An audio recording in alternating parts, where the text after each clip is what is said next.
Theater awards season is in full swing, and the crowning achievements are ready to be given out, getting ready for the Tonys and some other big awards. Steve Schonberg here to share some of his predictions of who will take home some of those big wins. Steve, good morning. Morning, Gus. I think it's important, like everyone following the theater, whether you're big into it or not, knows Hamilton is the big player this year. Juggernaut. It is important to keep in mind, you know, as amazing as a production as it is, there are a lot of other productions that did very well. That's right, different categories, but there's also the Drama Desk Awards, which are tomorrow. Hamilton competed last year, so they're not up for those awards. Because that was playing at the Public Theater before it moved to Broadway? That's right, okay, yeah, Public Theater first. So we know for the Tonys, they're going to do very well, but some other great performances we want to single out here this morning include one in The Color Purple that a lot of buzz for. Cynthia Erivo. She's from London. She played in the West End, came over here. She did The Color Purple there, and her performance is so beautiful, and she's got that incredible powerhouse voice.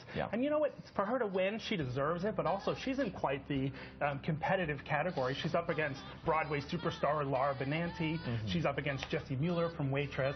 Also, newcomer Carmen Cusack, who's leading Bright Star. And a fun play that was also got some attention this year was Noises Off. It's a farce. It's been on Broadway before, I believe. It is a revival. But it's always a good one, and you like that as well. Oh, it was hysterical. One of the best plays I've seen in a long time. And I predict Megan Hilty's going to win for Best Actress in a Play.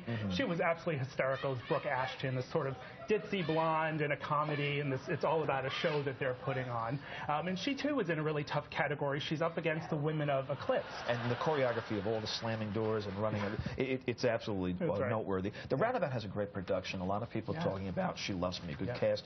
Jane Krakowski's in that, but some other performers as well. Exactly. You know, I think She Loves Me is going to win for Best Revival of a Musical. I mentioned Laura Benanti. She leads that cast with Zachary Levi, Jane Krakowski as well. It's the perfect jewel box of a musical, and this is a Harnick and Bach musical. They also wrote Fiddler on the Roof, and it's so great to see for the Roundabout's 50th anniversary season. Okay, the choreography for Hamilton, as we mentioned, getting a lot of attention, but also Shuffle Along is a production that really does focus on dance, and Savion Glover.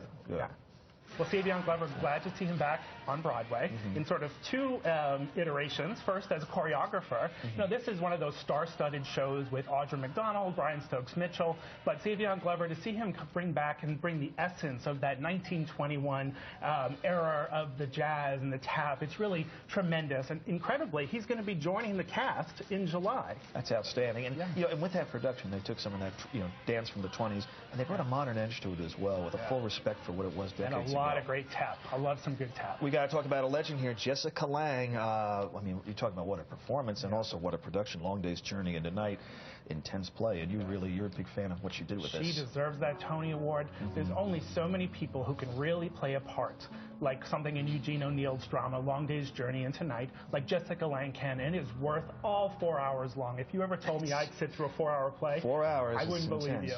But she plays the matriarch of a family falling up to pieces because of her slow descent into madness and being high on morphine throughout the entire play, and the nuances that she's brought to that with the cast. Also nominated Michael Shannon and Gabriel Byrne. And Gabriel Byrne, I actually interviewed him about this, and I talked about when you bring a play back, what are sort of the connections to the modern day compared to the time when it was written? And he goes, it couldn't be more relevant. You're talking about challenges for families, family dysfunction, addiction to opioid drugs. I mean, not light material, as you say there, but intense performances from both She really leads that. And I think, again, as we said, as much as we love Hamilton, there were a lot of great productions, and it's great to see them honored and celebrated this season. Steve, as always, thank you for your guidance. We appreciate that. Time is 7:26 now. We'll send it over to Pat at the desk. All right, Gus, thank you.